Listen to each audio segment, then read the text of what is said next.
વિદ્યાર્થી મિત્રો, તો ધોરણ 11 સાયન્સ ભૌતિક વિજ્ઞાનમાં અત્યારે આપણે ચેપ્ટર નંબર 8 ચાલી રહ્યું છે અને જે ચેપ્ટર છે આપણું ગુરુત્વાકર્ષણ. તો આ ગુરુત્વાકર્ષણ ચેપ્ટરમાં આપણે આગળના વિડિયો લેક્ચરમાં જોઈ ગયા હતા ન્યૂટનનો ગુરુત્વાકર્ષણનો સાર્વત્રિક નિયમ, જે આપણે જોયો હતો સદિશ સ્વરૂપે. બરાબર. હવે આજના વિડિયો લેક્ચરમાં આપણે જોવાના છીએ ગુરુત્વાકર્ષણ બળ માટે સંપાતપણાનો સિદ્ધાંત. ગુરુત્વાકર્ષણ બળ માટે સંપાતપણાનો સિદ્ધાંત, જેને ઇંગ્લિશમાં કહેવામાં આવે છે the principal of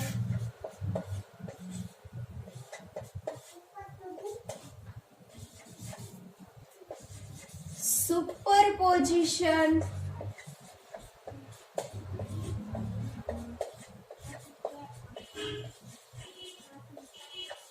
of gravitation force.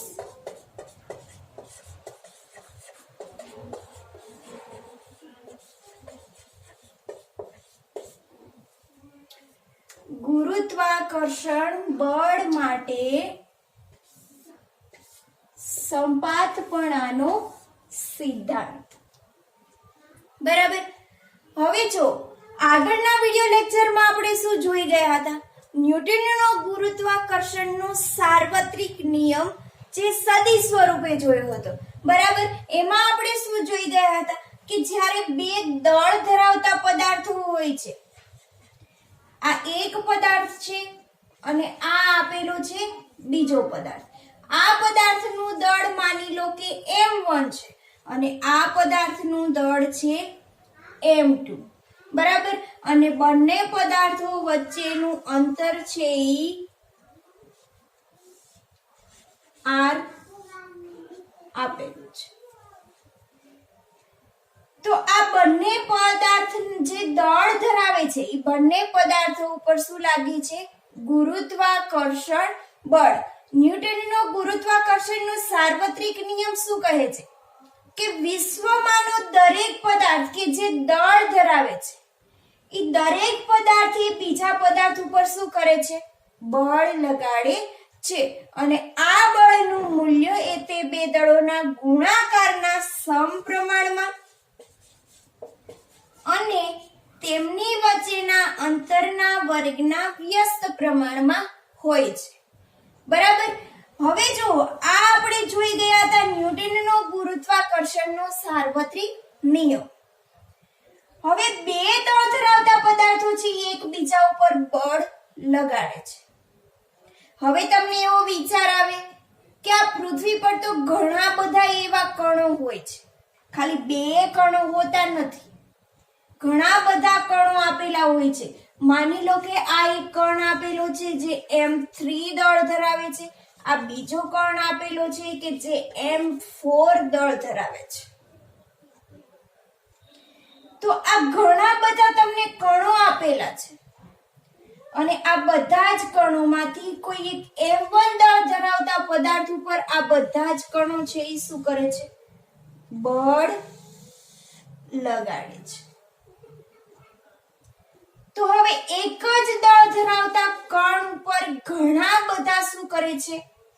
પદાર્થો છે, જે ઘણા બધા કણ છે એ કોઈ એક જ કણ ઉપર બળ લગાડે છે. તો આજે એક કણ ઉપર ઘણા બધા પદાર્થો બળ લગાવતા હોવાથી આ બળનું મૂલ્ય છે આપણે કેવી રીતે મેળવશું? ન્યૂટનના ગુરુત્વાકર્ષણના સાર્વત્રિક નિયમ પરથી તો આપણે મેળવી નહીં શકીએ. કેમ? તો ન્યૂટનનો ગુરુત્વાકર્ષણનો સાર્વત્રિક નિયમ તો એવું કહે છે કે બે દળ ધરાવતા પદાર્થો હોય છે એ એકબીજા ઉપર શું કરે છે? બળ લગાડે છે.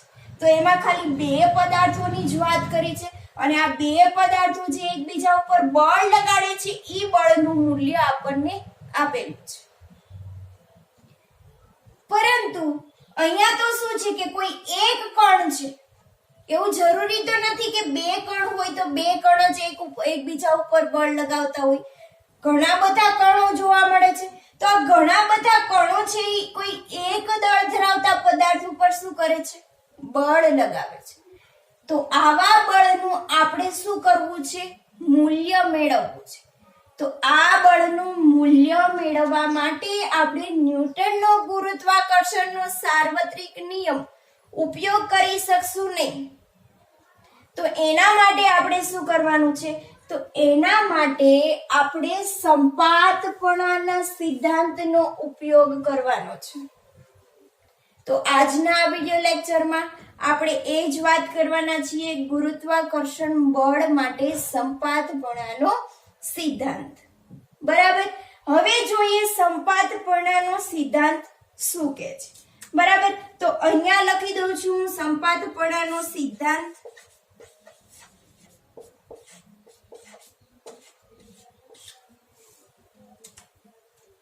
સંપાતપણાનો સિદ્ધાંત શું કહે છે કે કોઈ એક દળ ધરાવતા કણ પર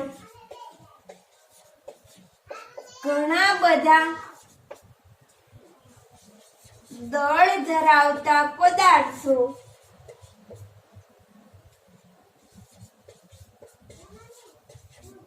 કોઈ એક દળ ધરાવતા કણ ઉપર ઘણા બધા દળ ધરાવતા પદાર્થો બળ લગાડે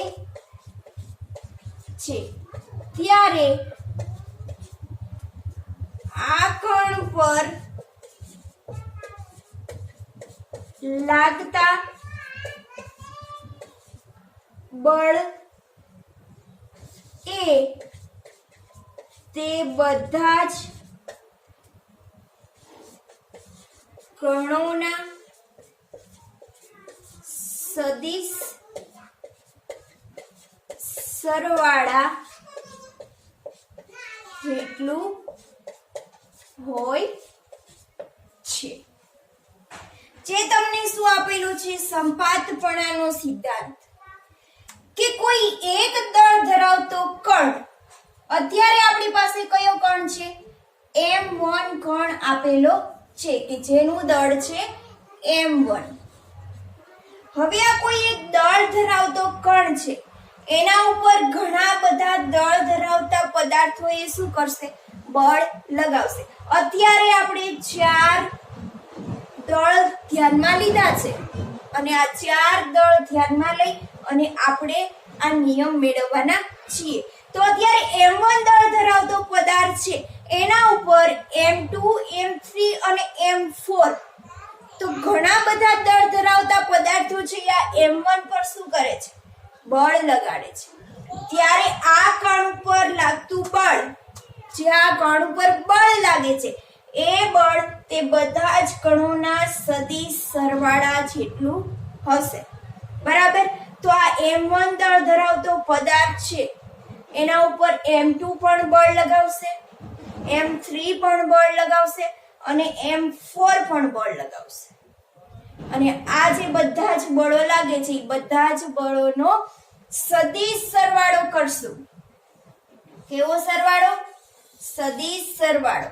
એટલે આપણને જે આ m1 પદાર્થ ઉપર કુલ બળ લાગે છે એ કુલ બળ આપણને મળશે. બરાબર. તો હવે આપણે સેપરેટલી એક એક બળને ધ્યાનમાં લેતા જશું અને બળ મેળવીશું. પછી બધા જ બળોનો આપણે શું કરશું? સરવાળો. હવે અહીંયા જુઓ, તમારે સદિશ સરવાળા જેટલું કીધું છે. સદિશ સરવાળા જેટલું કીધું છે માટે જે અહીંયા આપણને બળ મળશે એ આપણે કયા સ્વરૂપે મેળવવું પડશે?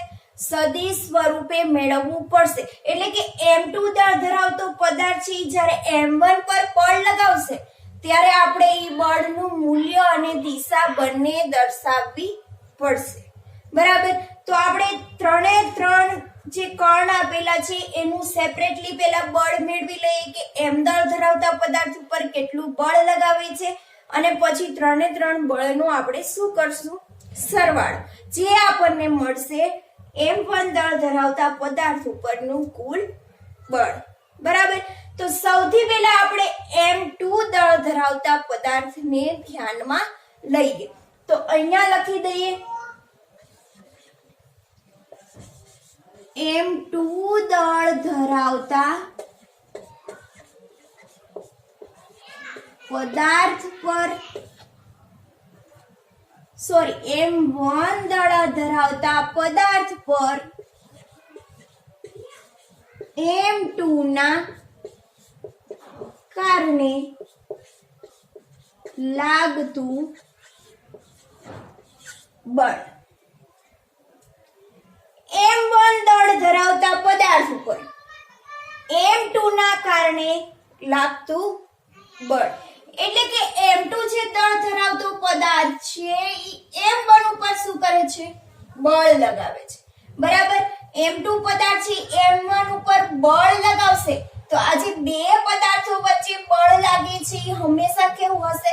આકર્ષી પ્રકારનું. અને આકર્ષી પ્રકારનું હોવાના કારણે M1 દળ ધરાવતા પદાર્થને પોતાની તરફ ખેંચશે. બરાબર. એટલે બળની દિશા કઈ બાજુ આવશે? આ બાજુ આવશે. હવે આ બળ જે લાગે છે એ બળનું આપણે શું કરશું? નામ આપી દેશું. બરાબર. તો આ બળને આપણે અલગ રીતે જ દર્શાવીશું કારણ કે એનું મૂલ્ય અને દિશા આપણે બંને દર્શાવવાની છે. બરાબર. તો આ બળનું નામ આપીશું F.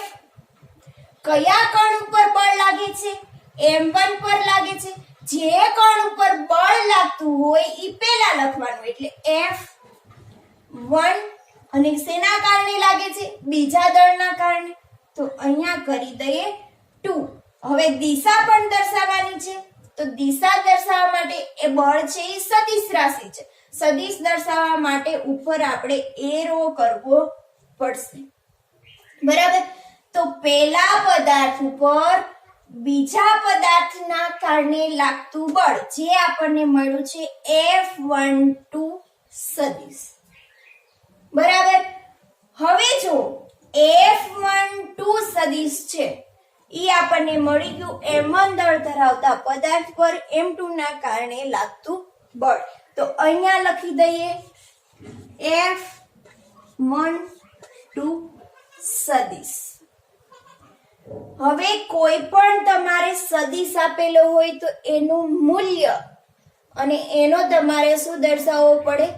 એકમ સદિશ દર્શાવવો પડે. એટલે કે એનું મૂલ્ય અને એની દિશા બંને તમારે દર્શાવવી પડે. તો F12 સદિશ બરાબર મૂલ્ય શું થશે? બે પદાર્થો વચ્ચે લાગતું બળ. બરાબર. તો જે આપણે મૂલ્ય શું છે? Gm1 m2 Gm1 m2 upon r². આવી રીતે લખતા હતા. તો અહીંયા કરી દો Gm1 m2 upon જો r². પરંતુ અહીંયા આપણે r² નહીં લખીએ પરંતુ જે આ બળ છે એ બળનો આપણે શું કરશું? સ્થાનાંતર સદિશ લેશું. તો સ્થાનાંતર સદિશ એટલે કે આ બળ છે એનું સ્થાનાંતર કઈ બાજુ થાય છે? M1 થી M2 તરફ. બરાબર. તો સ્થાનાંતર સદિશ આવશે R12 સદિશ.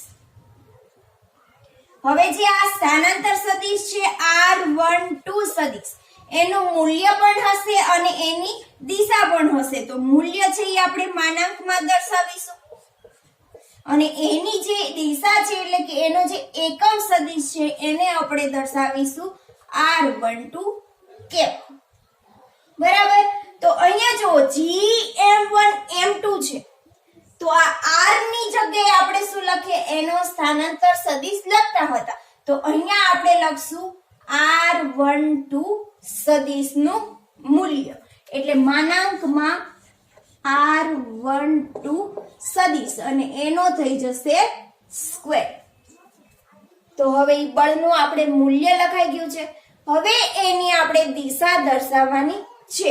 તો જે આ R12 કેપ છે એ શું છે? તો R12 સદિશની દિશા દર્શાવે છે. તો R12 સદિશની જે દિશા હશે એ જ દિશામાં શું હશે? બળ હશે. તો જે r12 સદિશની દિશા છે એ જ દિશામાં બળ લાગવાના કારણે બળની દિશા પણ શું થઈ જશે r12 કેપ r12 કેપ બરાબર. હવે આ તમને મળી ગયું છે પહેલા પદાર્થ ઉપર બીજા પદાર્થના કારણે લાગતું બળ. હવે તમે આને બીજી રીતે કેમ લખી શકો? તો બીજી રીતે કેમ લખી શકાય? જો r12 સદિશ છે બરાબર, તો આપણે બધા કાલે જોઈ ગયા હતા કે r12 સદિશ બરાબર શું થાય -r21 સદિશ બરાબર.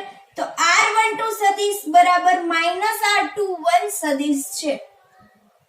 તો અહીંયા આપણે માઈનસ કરી શકીએ અને r12 ની જગ્યાએ શું કરી દઈએ 21 કરી દઈએ. તો -g m1 m2 અપોન માનાંકમાં r21 સદિશનો સ્ક્વેર r21 કેપ બરાબર.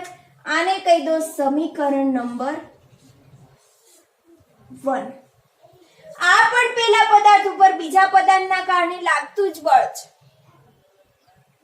અને આ પણ શું છે પેલા પદાર્થના કારણે બીજા પદાર્થ ઉપર લાગતું બળ છે.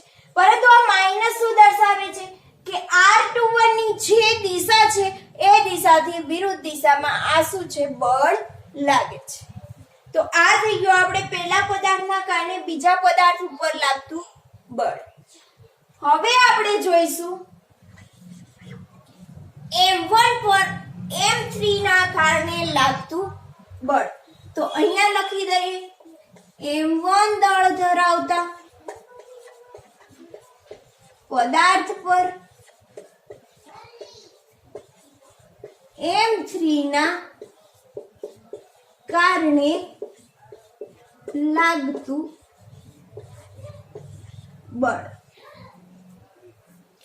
હવે m1 દળ ધરાવતા પદાર્થ ઉપર m3 ના કારણે લાગતું બળ એટલે કે m3 છે m1 પર બળ લગાવે છે અને આ m1 પર બળ લગાવવાના કારણે પદાર્થને ક્યાં ખેંચશે પોતાની તરફ ખેંચશે એટલે બળની દિશા આવશે આ બાજુ. જે પદાર્થ બળ લગાવતો હોય એની બાજુ બળનો એરો તમારે દર્શાવવાનો એટલું યાદ રાખવાનું બરાબર. જે પદાર્થ બળ લગાડે એની બાજુ તમારે એરો દર્શાવવાનો.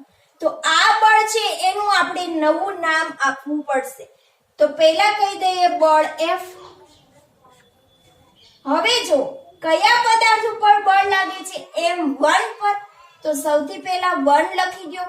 કયા પદાર્થના કારણે લાગે છે ત્રીજા પદાર્થના કારણે, તો 3 કરી દો. હવે બળ છે એ સદિશ રાશિ છે તો એના ઉપર આપણે સદિશ દર્શાવવો પડશે. તો આ જે તમને બળ મળ્યું છે એ કયું છે m1 દળ ધરાવતા પદાર્થ પર m3 ના કારણે લાગતું બળ. તો અહીંયા લખી દઈએ F13 સદિશ. હવે F13 સદિશ છે આ બળનું આપણે મૂલ્ય પણ દર્શાવવું પડશે અને એની દિશા પણ આપણે દર્શાવવી પડશે બરાબર. તો સૌથી પહેલા તો આપણે મૂલ્ય લખી દઈએ. તો મૂલ્યની આપણને ખબર છે g m1 m3 બરાબર. g m1 m3 છેદમાં શું આવશે બંને પદાર્થો વચ્ચેનું અંતર r. પરંતુ અત્યારે આપણે r નહીં લખીએ, આ બળનો શું દર્શાવશું સ્થાનાંતર સદિશ. હવે સ્થાનાંતર સદિશ શું છે તો બળનું સ્થાનાંતર કઈ બાજુ થાય છે m1 થી m3 તરફ. તો આ જે સ્થાનાંતર સદિશ છે એને આપણે લખશું r13 સદિશ બરાબર. હવે આ જે તમારે આટલું અંતર છે r એનો સ્થાનાંતર સદિશ શું થાય r13 સદિશ. તો અહીંયા લખી દઈશું એનું મૂલ્ય આપણે લખવું પડશે. આ એક સદિશ છે, સદિશનું શું થાય મૂલ્ય અને દિશા બંને દર્શાવવી પડે. તો આ જે તમારો સદિશ છે એનું આપણે શું કરશું? મૂલ્ય દર્શાવશું. તો મૂલ્ય દર્શાવવા માટે માનાંકમાં લખવું પડે R13 સદિશ અને એનું આવશે સ્ક્વેર. હવે આપણે જે આ પહેલો પદાર્થ છે, આ પહેલા પદાર્થ ઉપર ત્રીજા જે પદાર્થ છે એના કારણે જે બળ લાગે છે એની આપણે શું દર્શાવવી પડશે? દિશા દર્શાવવી પડશે. તો આ દિશા શું થશે? તો સ્થાનાંતર સદિશની જે દિશા હશે એ જ આ બળની દિશા હશે. તો આ સ્થાનાંતર સદિશનું શું હોય? મૂલ્ય પણ હશે અને એની દિશા પણ હશે. બરાબર? તો એની આપણે મૂલ્ય અને દિશા આવી રીતે દર્શાવી શકીએ. હવે R13 જે કેપ છે એ શું છે? સ્થાનાંતર સદિશ R13 ની દિશા. તો આ જે દિશા હશે એ જ દિશામાં શું હશે? બળની દિશા. બરાબર? તો અહીંયા લખી દઈએ R13 કેપ. હવે R13 સદિશ બરાબર શું થશે? -R31 સદિશ. બરાબર? આ સ્થાનાંતરની દિશા માઈનસ શું થશે? R31 સદિશ. તો હવે R13 સદિશ એની જગ્યાએ -R31 સદિશ લખાય. તો અહીંયા માઈનસ લખી શકીએ -R31 કેપ. તો આગળ શું આવી જશે? માઈનસ ની નિશાની આવી જશે. GM1 M3 અપવર્ડ માનાંકમાં શું થઈ જશે? સ્થાનાંતર R31 સદિશ એનો સ્ક્વેર અને R31 કેપ. આ જે સમીકરણ મળ્યું છે એ સમીકરણ નંબર થઈ ગયું 2. જો અહીંયા શું દર્શાવે છે કે R13 કેપ જે દિશામાં છે એ જ દિશામાં F13 સદિશ બળ લાગે છે. અને અહીંયા શું કહેવા માંગે છે કે R31 કેપની જે દિશા છે એની વિરુદ્ધ દિશામાં F13 સદિશ શું કરે છે? બળ લગાડે છે. બરાબર? તો આ આપણે મેળવી લીધું M3 ના કારણે M1 પર લાગતું બળ. હવે આપણે શું મેળવશું? ચોથો કોણ રહી ગયો છે? M4 કે M4 દળ ધરાવતા પદાર્થ છે એ M1 ઉપર શું કરશે? બળ લગાવશે. તો અહીંયા લખી દઈએ M1 દળ ધરાવતા પદાર્થ પર M4 ના કારણે લાગતું બળ. તો હવે આપણે મેળવીશું M4 દળ ધરાવતો પદાર્થ છે M1 ઉપર બળ લગાવે છે. તો M4 છે M પર બળ લગાવશે એટલે ઈ બળ લગાવી અને પદાર્થને શું કરશે? પોતાની તરફ ખેંચશે. તો આ બળની દિશા છે ઈ આ બાજુ આવશે. બરાબર? હવે આ બળની આ બાજુ આવે છે. આપણે ખબર છે કે જે પદાર્થ બળ લગાવતો હોય એની તરફ આપણે એરો દર્શાવવાનો. તો હવે આ જે બળ મળેલું છે એ બળને કંઈક આપણે અલગ નામ આપવું પડશે. તો એનું નામ આપી દઈએ F. કયા પદાર્થ ઉપર બળ લાગે છે? 1 ઉપર. કયા પદાર્થના કારણે લાગે છે? M4 ના કારણે. તો અહીંયા કરી દઈએ 4. હવે બળ છે એ સદિશ રાશિ છે તો એના ઉપર આપણે કરવું પડશે સદિશ. તો હવે આપણને જે આ બળ મળી ગયું છે એ શું મળ્યું છે? પહેલા પદાર્થ ઉપર ચોથા પદાર્થના કારણે લાગતું બળ. તો M1 દળ ધરાવતા પદાર્થ ઉપર M4 દળ ધરાવતા પદાર્થના કારણે લાગતું બળ જે આપણને મળે છે F14 સદિશ.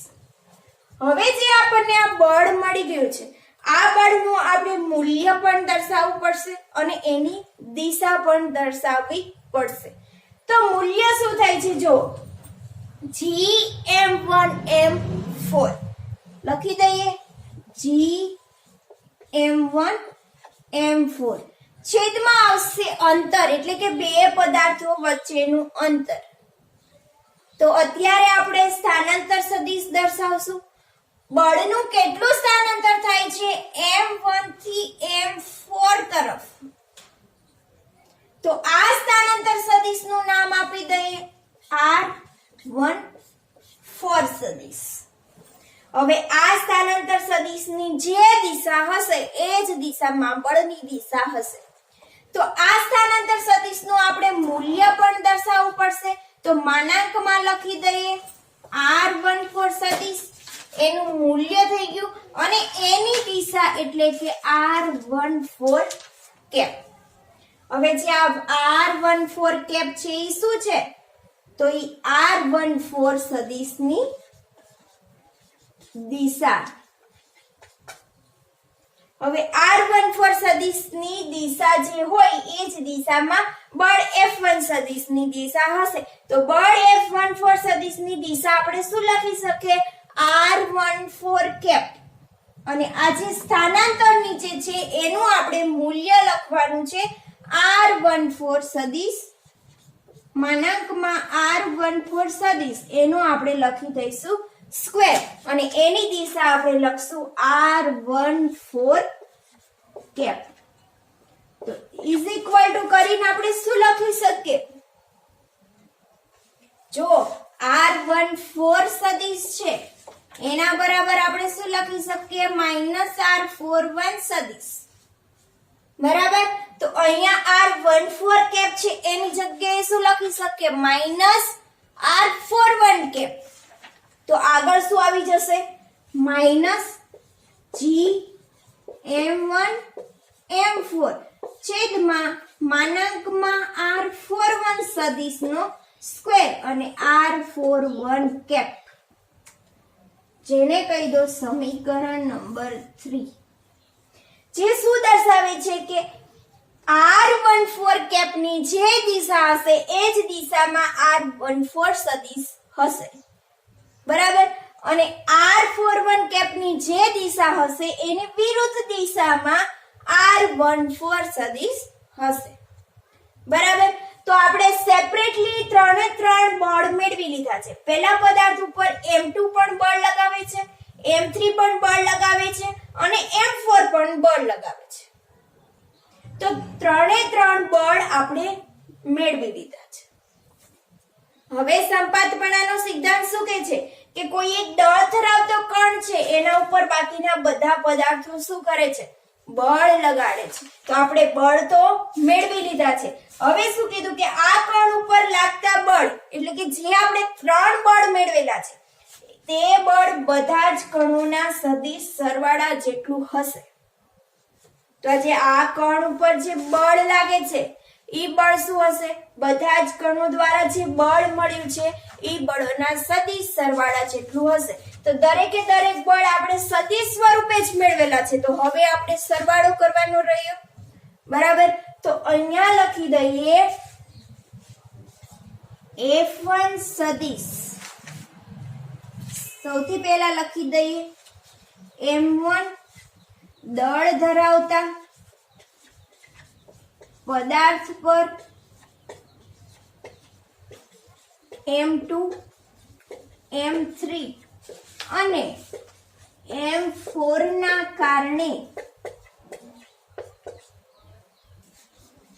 લાગતું કુલ ગુરુત્વાકર્ષી બળ. તો હવે m1 દળ ધરાવતા પદાર્થ ઉપર જે બળ લાગે છે એ બળનું આપણે નામ આપીશું F1 સદિશ. હવે આ F1 સદિશ છે એ શું છે? ત્રણે ત્રણ બળોના સદિશ સરવાળો છે. તો એને લખી દઈએ F12 સદિશ વત્તા F13 સદિશ વત્તા F14 સદિશ. હવે ત્રણે ત્રણ આપણી પાસે બળના મૂલ્ય અને દિશા પણ છે.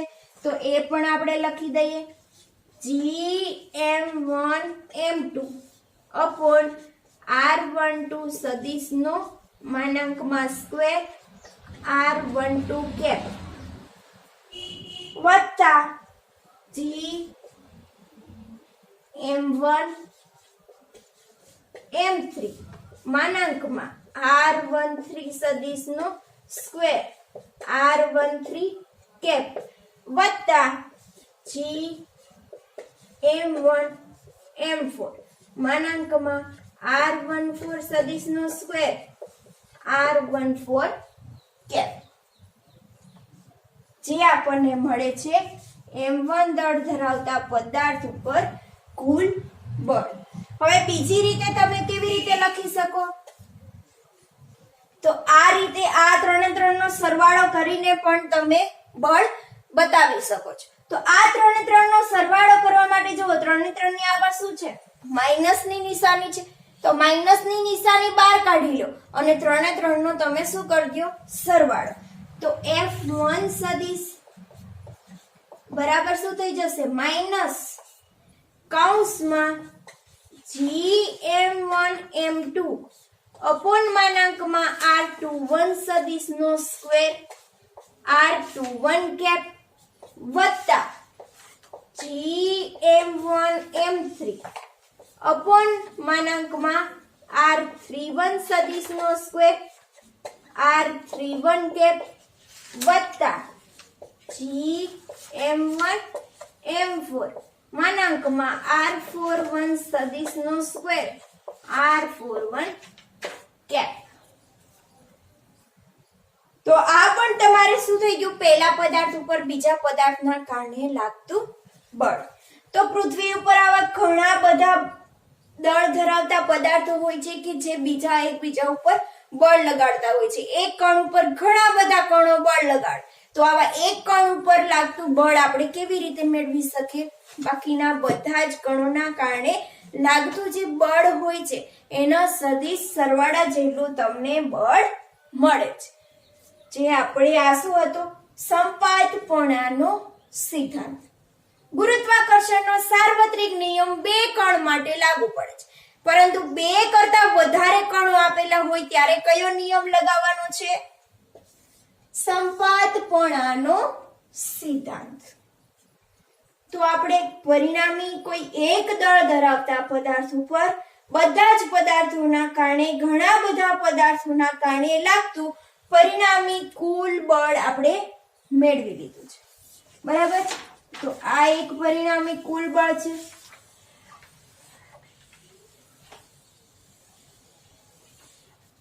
અને એક તમારે છે નીચે ઇક્વેશન ઓર કરીને આપેલું છે, એ પણ તમારે કુલ પરિણામી બળ મળે. તો આ છે ગુરુત્વાકર્ષણ બળ માટે સંપાતપણાનો સિદ્ધાંત.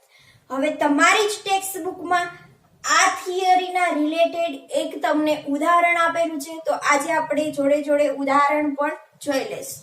જે આપણે ગુરુત્વાકર્ષણ બળ માટે સંપાતપણાનો સિદ્ધાંત સમજી ગયા એના જ રિલેટેડ તમારી ટેક્સ્ટ બુકમાં એક ઉદાહરણ આપેલું છે અને જે ઉદાહરણ છે 8.2. તો હવે આપણે ઉદાહરણ 8.2 સોલ્વ કરતા જઈશું. બરાબર? તો સૌથી પહેલા તો શું કીધું છે કે સમબાજુ ત્રિકોણ ABC, કે તમને એક સમબાજુ ત્રિકોણ આપેલો છે. સમબાજુ ત્રિકોણ એટલે કે એવો ત્રિકોણ કે જેની 3 બાજુ કેવી હોય? સમાન. તો એવો ત્રિકોણ તમને આપેલો છે A, B અને C. હવે સમબાજુ ત્રિકોણ ABC ના દરેક શિરોબિંદુ ઉપર m કિલોગ્રામ જેટલું દળ ધરાવતો પદાર્થ રાખેલો છે. તો આ જે ABC ત્રિકોણ છે એના દરેકે દરેક શિરોબિંદુ, તો આ 3 ત્રિકોણના શિરોબિંદુ કેટલા છે? 3. તો આ 3 શિરોબિંદુ ઉપર શું કર્યું છે? m દળ ધરાવતો પદાર્થ રાખેલો છે. હવે તમને એ કીધું છે ત્રિકોણના મધ્ય કેન્દ્ર, એટલે કે ત્રિકોણની વચ્ચે જે મધ્ય કેન્દ્ર આવેલું છે એ ત્રિકોણના મધ્ય કેન્દ્ર G પર 2m દળ ધરાવતો પદાર્થ પર કેટલું બળ લાગશે? જે તમને ત્રિકોણ આપેલું છે એના મધ્ય કેન્દ્રનું નામ આપી દીધું છે G, અને આ મધ્ય કેન્દ્ર ઉપર 2m જેટલું દળ ધરાવતો પદાર્થ મૂકેલો છે. તો આ જે 2m દળ ધરાવતો પદાર્થ છે આ પદાર્થ ઉપર કેટલું બળ લાગશે? સૌથી પહેલા એ આપણે મેળવવાનું છે. તો અહીંયા લખી દઈએ એ ત્રિકોણના મધ્ય કેન્દ્ર જી પર મૂકેલા 2m દળ ધરાવતા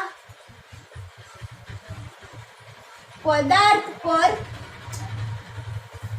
લાગતું બળ. તો હવે આ 2m દળ ધરાવતો જે પદાર્થ છે એના ઉપર આ ત્રણે ત્રણ દળના કારણે જે બળ લાગતું હશે તે બળ આપણે શું કરવાનું છે?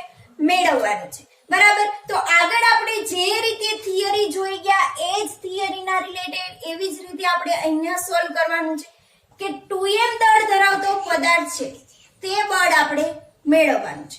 તો અહીંયા ત્રણ દળ આપેલા છે, એ બિંદુ ઉપર, બી બિંદુ ઉપર અને સી બિંદુ ઉપર. તો વારાફરતી આપણે શું કરશું? સોલ્વ કરતા જઈશું. સૌથી પહેલા તો એ બિંદુ ઉપર જે તમને દળ આપેલું છે 2m, એ 2m દળ છે, આ m દળ છે એ 2m ઉપર શું કરશે? બળ લગાવશે. હવે m દળ ધરાવતો પદાર્થ છે એ 2m ઉપર બળ લગાવશે એટલે આ પદાર્થને પોતાની તરફ ખેંચશે અને પોતાની તરફ ખેંચવાના કારણે આ જે બળ છે એ બળ તમને શું મળશે? F G A સદિશ.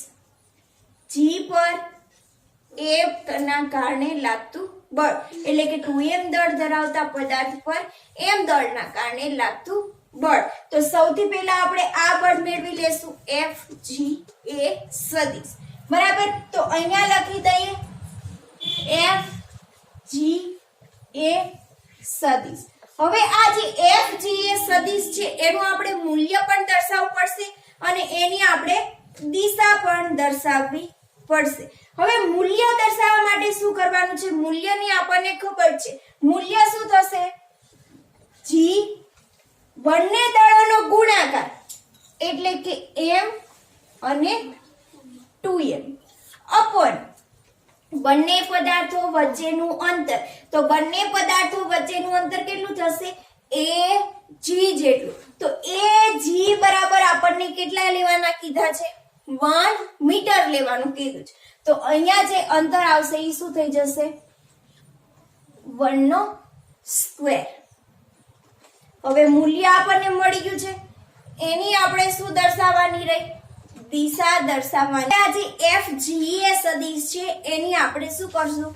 દિશા મેળવીશું. તો આ બળ છે એ કઈ બાજુ લાગી રહ્યું છે? તો અહીંયા આપણે અક્ષને ધ્યાનમાં લેશું. તો આ જે અક્ષ છે એ અક્ષ કઈ છે?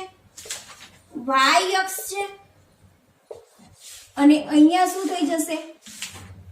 x અક્ષ. બરાબર.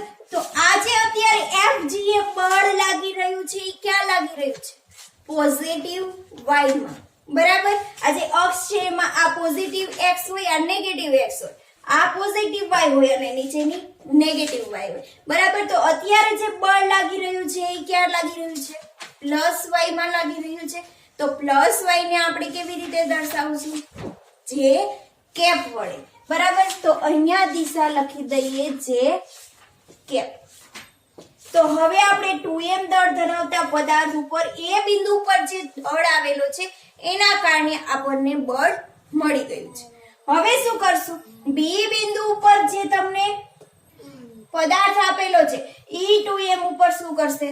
બળ લગાવશે. તો આ જે m દળ ધરાવતો પદાર્થ છે 2m પર બળ લગાવવાના કારણે ઈ પદાર્થને ક્યાં ખેંચશે? પોતાની તરફ ખેંચશે. પોતાની તરફ ખેંચવાના કારણે જે બળ છે એ બળનું નામ આપી દઈશું F. શેના ઉપર લાગે છે? G ઉપર. શેના કારણે લાગે છે? B ના કારણે. F G B સદિશ. બરાબર. તો અહીંયા લખી દઈએ F G B સદિશ. હવે આનું આ બળનું આપણે શું કરીએ? મૂલ્ય લખી દઈએ. મૂલ્ય શું થશે? Gm 2m છેદમાં બંને વચ્ચેના અંતરનો વર્ગ. તો G B G 2m છેદમાં શું થઈ જશે બંને વચ્ચેનું અંતર તો બીજી બરાબર કેટલા છે 1 મીટર એટલે એનો સ્ક્વેર હવે આપણે દર્શાવવાની રહી દિશા બરાબર તો આ જે બળની દિશા છે એ જો તમને સીધી x અક્ષ ઉપર કે સીધી y અક્ષ ઉપર મળતી નથી પરંતુ કેવી મળે છે ક્રોસમાં મળે છે તો ક્રોસમાં મળવાના કારણે એની દિશા કેવી રીતે દર્શાવીશું તો ત્રિકોણના ત્રણેય ખૂણાનો સરવાળો 180 એક ખૂણાનું માપ થશે 60 થવાના કારણે આ જે ખૂણો મળશે એ કેટલો મળશે 30 ડિગ્રીનો મળશે હવે આ 30 મળવાના કારણે આ થઈ ગયો z તો આ પણ કેટલો થશે 30 ડિગ્રી થશે બરાબર તો આની દિશા તમે ક્યાં દર્શાવશો x અને y ની બંનેની વચ્ચે તમારે દર્શાવવાની છે ક્રોસમાં તો એના માટે આ શું થઈ ગયું નેગેટિવ cos 30 જે કેપ તો એની દિશા થશે માઈનસ cos 30 ડિગ્રી અને જે કેપ હવે ક્યાં છે માઈનસ y પણ છે y ઉપર sin 30 માઈનસ y છે તો માઈનસ sin 30 સોરી અહીંયા x અક્ષ હોવાથી આપણે લખશું i કેપ અને અહીંયા આવશે j કેપ બરાબર હવે અહીંયા લખી દો gm 2m 1 નો સ્ક્વેર આ માઈનસ છે એ આગળ લખી દો cos 30 i cap minus gm 2m 1 નો square sin 30 degree j cap જે આપણને મળ્યું છે મૂલ્ય f g b સદિશ હવે આપણે શું કરવાનું છે c ઉપર જે તમે m દળ ધરાવતો પદાર્થ છે ઈ 2m ઉપર બળ લગાવશે અને આ 2m ઉપર બળ લગાવવાના કારણે પદાર્થને પોતાની તરફ ખેંચશે તો આ બળ તમને આ બાજુ મળશે અને જે થઈ ગયું f g c સદિશ એનું મૂલ્ય અને દિશા પણ દર્શાવીશું તો f g c સદિશ બરાબર શું થશે એનું મૂલ્ય પહેલા લખી દો મૂલ્ય થશે gm 2m upon 1 સ્ક્વેર હવે એ બળની દિશા દર્શાવવાની છે દિશા છે કોઈ સીધી લાઈન પર નથી x અક્ષ ઉપર નથી કે y અક્ષ ઉપર નથી બરાબર પરંતુ ક્યાં છે ક્રોસમાં છે ક્રોસમાં હોવાના કારણે આપણે x અક્ષ અને y અક્ષ બંને લખવી પડશે હવે ત્રિકોણના ત્રણેય ખૂણાનો સરવાળો 60 આ ખૂણાનું મૂલ્ય થશે 30 ડિગ્રી અને આ ખૂણાનું મૂલ્ય 30 થવાના કારણે આ જે બને છે એ શું બનશે z તો આ ખૂણાનું મૂલ્ય પણ કેટલું થશે 30 ડિગ્રી બરાબર તો આપણે લખી શકશું cos 30 i cap cos 30 i cap minus y હોવાથી minus sin 30 j cap minus sin 30 degree j cap તો FGC સદિશ બરાબર શું થશે gm 2m 1 નો square cos 30 degree i cap minus gm 2m 1 નો સ્ક્વેર માઈનસ હોવાથી માઈનસ થઈ જશે sin 30 ડિગ્રી j કેપ ત્રણે ત્રણ આપણને મળી ગયા છે આ છે ફર્સ્ટ આ છે સેકન્ડ અને આ છે થર્ડ હવે આપણે મેળવવાનું છે 2m પર લાગતું કુલ પરિણામી બળ એટલે કે ત્રણે ત્રણનો આપણે કરવો પડશે સરવાળો તો અહીંયા આપણે લખી દઈએ 2m દળ ધરાવતા પદાર્થ પર કુલ પરિણામી બળ બરાબર તો અહીંયા થઈ જશે F જી સદિશ બરાબર શું થઈ જશે એફ જી એ સદિશ વત્તા એફ જી બી સદિશ વત્તા એફ જી સી સદિશ. હવે ત્રણે ત્રણ આપણી પાસે બળ છે તો ત્રણે ત્રણ નો સરવાળો કરી દે. પેલા આ લખી દો gm2m upon 1 નો સ્ક્વેર જે કે વત્તા કૌંસમાં લખી દો માઇનસ gm2m upon 1 નો square cos 30 i cap minus gm2m 1 નો square sin 30 degree j cap વત્તા FGC એટલે કે gm2m upon 1 નો square cos 30 degree i cap minus gm2m 1 નો સ્ક્વેર sin 30 ડિગ્રી જે ત્રણે ત્રણ નો આપણે સરવાળો કરી દીધો છે બરાબર. હવે જો અહીંયા માઈનસ છે અહીંયા પ્લસ છે બરાબર. તો આ કૌંસ છૂટો કરી દઈએ તો માઈનસ પ્લસ કેવું થઈ જશે માઈનસ અને આ પણ કેવું થઈ જશે માઈનસ. હવે જો કયા કયા ટર્મ કેન્સલ થાય છે તો એક આ માઈનસ વાળું અને એક આ પ્લસ વાળું બંને શું થઈ જશે કેન્સલ થઈ જશે. આપણી પાસે શું વધ્યું છે એફ જી સદિશ બરાબર એક આ ટર્મ gm2m upon 1 નો સ્ક્વેર જે કેપ બીજું શું વધ્યું છે માઇનસ gm2m 1 નો square sin 30 j cap minus gm2m 1 નો square sin 30 degree j cap. આપણી પાસે હવે આટલું વધ્યું છે. હવે જો એફ જી સદિશ બરાબર શું થઈ જશે gm2m upon 1 નો સ્ક્વેર જે કેપ માઇનસ આ બંને ટર્મ હોવાથી 2 થઈ જશે gm2m upon 1 નો square sin 30 degree j cap. હવે gm2m upon 1 નો square j cap minus 2gm2m upon 1 નો સ્ક્વેર sin 30 નું મૂલ્ય કેટલું થશે 1/2 જે કેપ. હવે આ 2 શું થઈ જશે કેન્સલ. gm2m upon 1 નો square j cap minus gm2m upon 1 નો સ્ક્વેર જે કેપ. બંને ટર્મ સરખા હોવાથી શું થઈ જશે કેન્સલ. તો બળ FG નું મૂલ્ય તમને શું મળે છે 0.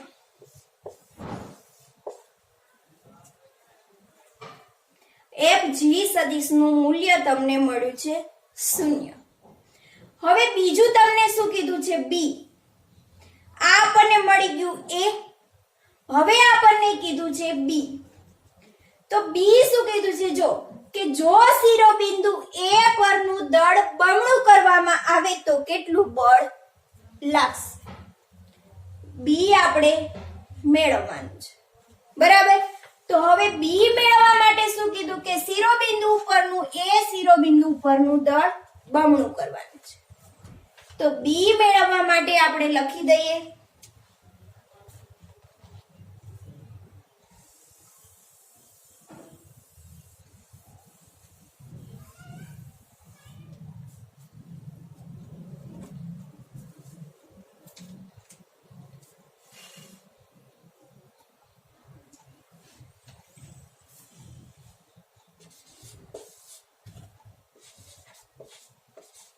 જો શિરોબિંદુ એ પરનું દળ બમણું કરવામાં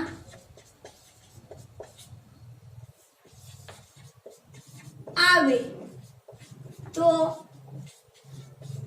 કેટલું બળ લાગે?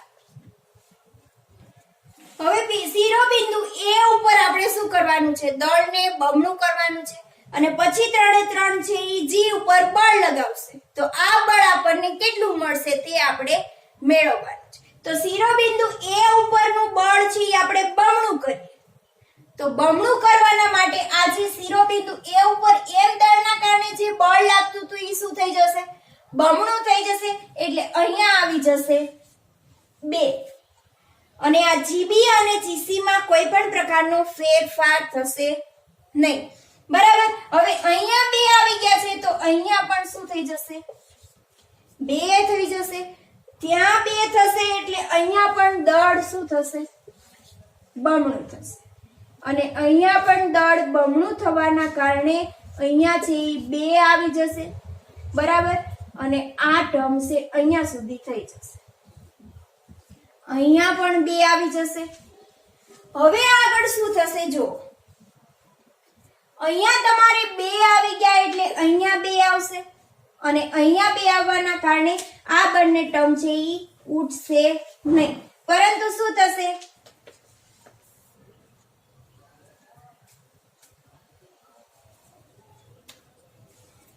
અહીંયા 2g 2m છે 2gm 2m upon 1 નો સ્ક્વેર જે કેમ માઇનસ અહીંયા શું વધે છે? gm 2m upon 1 નો સ્ક્વેર જે કેમ આટલું વધે છે. હવે 2 માંથી 1 જાય એટલે એક વસ્તુ વધશે તો હવે અહીંયા ખાલી વધશે gm 2m upon 1 નો સ્ક્વેર છે કેમ. બરાબર. આ જે તમને મળ્યું છે એ એફ જી સદિશ છે. ક્યારે? એ બિંદુ પરનું દળ આપણે બમણું કરીએ ત્યારે. તો આ તમને મળ્યું છે એ બિંદુ પરનું દળ બમણું કરતા મળતું બળ. બરાબર. તો આ હતું તમારું ઉદાહરણ 8.2 જે આપણે સંપાતપણાના સિદ્ધાંત ઉપર આધારિત હતું.